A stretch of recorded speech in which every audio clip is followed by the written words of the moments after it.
Guys, আশা করি সবাই ভালো আছে, আমিও খুব ভালো আছি। তো দেখতেই পাচ্ছ পিউ অফিসিয়ালের নতুন একটা ভিডিও চলেছে। তাড়াতাড়ি তোমরা চলে যাও, ভিডিওটা দেখো, দেখে শেয়ার করো, কমেন্ট করো এবং লাইক করো, চ্যানেলটা সাবস্ক্রাইব করে দাও। আর আমার সাবস্ক্রাইবার আজ কিছুদিন সাবস্ক্রাইব করছে না, ভিউ পড়ছে প্রচুর, কিন্তু কোনো সাবস্ক্রাইব আসছে না। জানি না কেন তোমরা এরকম করছো। তোমরা দেখছো, কেউ লাইক করছো না আমার কোনো ভিডিওতে, এবং আমাকে কেউ সাবস্ক্রাইব করছো না। এরকম করলে কি করে হয় বলো? সিরিয়াসলি বলছি, আমার না মোটিভেটটাই নষ্ট হয়েছে, তাই আমি ভিডিও করা ছেড়েই দিয়েছি। তো কী করবো বলো, সকালবেলা উঠে ভাবলাম যে একটু চিকেন ছিল ফ্রিজে, চিকেনটা করি, সেই কারণে ভালো একটা ভিডিও করি, তোমাদের কাছে শেয়ার করি। তো ভিডিওটা শুধু খুবই খুবই খুবই সুন্দর, দেখতে থাকো প্রথম থেকে।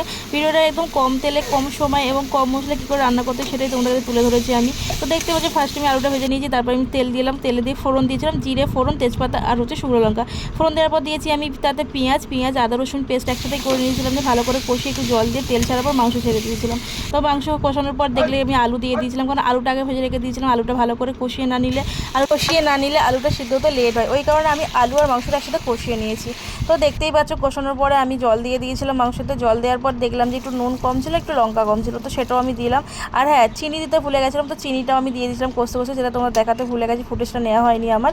তো তারপরে মাংস কমপ্লিটের পর আমি তাতে একটু গরম মশলা দিয়ে মাংসটা লাভিয়ে নিয়েছিলাম।